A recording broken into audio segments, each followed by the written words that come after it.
రోజుకో వంట ఛానల్కి స్వాగతం సుస్వాగతం అండి. ఈరోజు ఆనపకాయ మంచి హెల్దీ అయిన కూర చూపిస్తున్నాను. పిల్లలు అంత ఇష్టపడరు ఇప్పటి పిల్లలు, కానీ ఇది చాలా మంచిది. ఆడపిల్లలకి ఇంకా మంచిది. మామూలుగా మనకు కూడా మోకాళ్ళ నొప్పులు అన్నీ తగ్గుతాయి. హెల్త్ ఇమ్యూనిటీ పెరుగుతుంది. హెల్త్కి చాలా మంచిది. ఇది ఆనపకాయ నువ్వు పొడి వేసిన కూర అండి.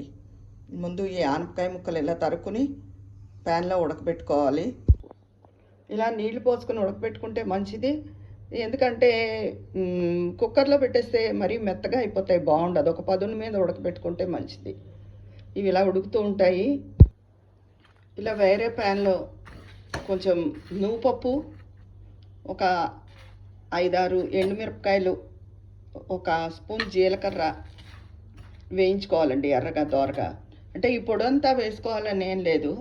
ఇది వేగిన తర్వాత చల్లారనిచ్చి మిక్సీ చేసేసుకొని ఈ నేను చూపించిన ముక్కలకి ఒక 2 స్పూన్లు పొడి వేసుకుంటే సరిపోతుంది.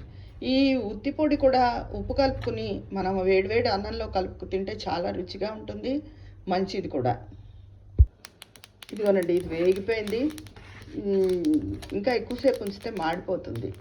ఇప్పుడు దీన్ని చల్లార పెట్టేసుకోవాలి. ఆనపకాయ ముక్కలు ఉడికిపోయాయండి. ఇప్పుడు ఒక ప్లేట్లోకి తీసుకుని చల్లార పెట్టుకోవాలి.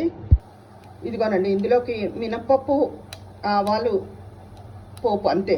ఎందుకంటే ఇందాక నువ్వు పొడిలో జీలకర్ర, ఎండుమిరపకాయ, కారం అన్నీ ఉంటాయి కదా, అందుకని వేరేగా మళ్ళీ వేసుకోక్కర్లేదు.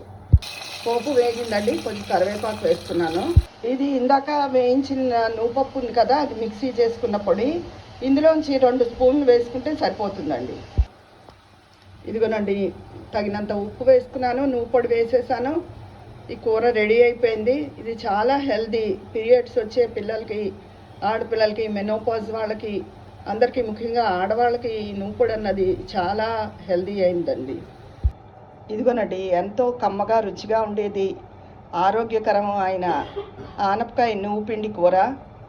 మీకు కనుక ఈ కూర నచ్చితే లైక్ చేసి నా ఛానల్కి సబ్స్క్రైబ్ చేసుకోండి. రోజుకో వంట కొత్త ఛానల్ కదా, మీ అందరి ఎంకరేజ్మెంట్ నేను కోరుకుంటున్నాను. ఉంటాను, మీ విజయాపన్నాల.